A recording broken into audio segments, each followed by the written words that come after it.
As a member of Congress, she served on the Judiciary Committee, which drafted the articles of impeachment of President Richard M. Nixon.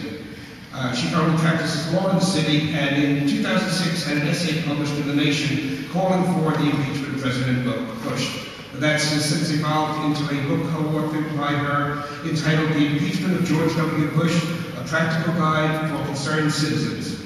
Ms. Holtzman.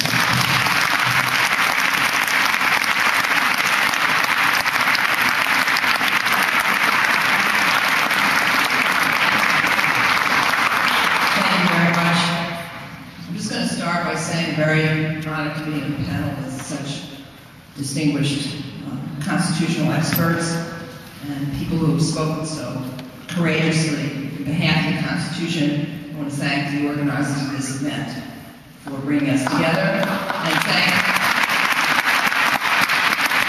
all of you for being here. I'm going to say something I hadn't prepared to say, but if anyone wants to congratulate themselves on getting 2,000 signatures for impeachment, that's not going to fly. That is not going to fly. We have almost 8 million people living in the city of New York, and 2,000 signatures for impeachment is a pittance.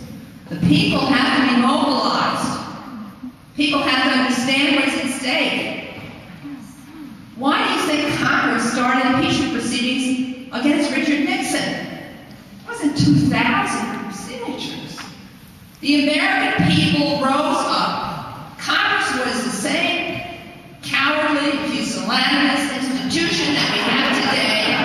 They weren't doing anything. John Dean testified, cancer on the presidency, bribes and pardons being offered. Is there a word of impeachment? No.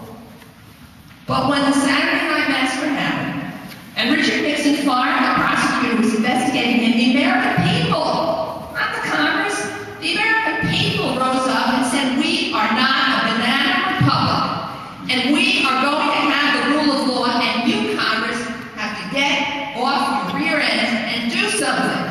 And you want to know something? Congress heard that. And if we're not going to have more than 2,000 signatures, Congress is not going to hear it, which means everybody in this room has to take this message out. Now, why do we have to take this message out? Because our liberties are seriously in jeopardy. This is not just an abstract issue about the Constitution. The Constitution was written to preserve our liberties.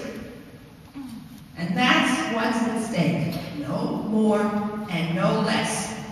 And the framers understood, and I want to go back to a little bit of history.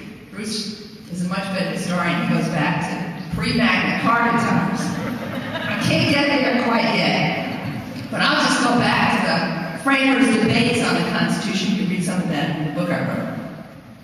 They knew there was a 4-year term for a president. They knew there'd be a new president. They said that's not enough to protect our democracy. They knew that presidents, during their term of office, could subvert the Constitution. And that was the great and dangerous offense that they wanted to use to remove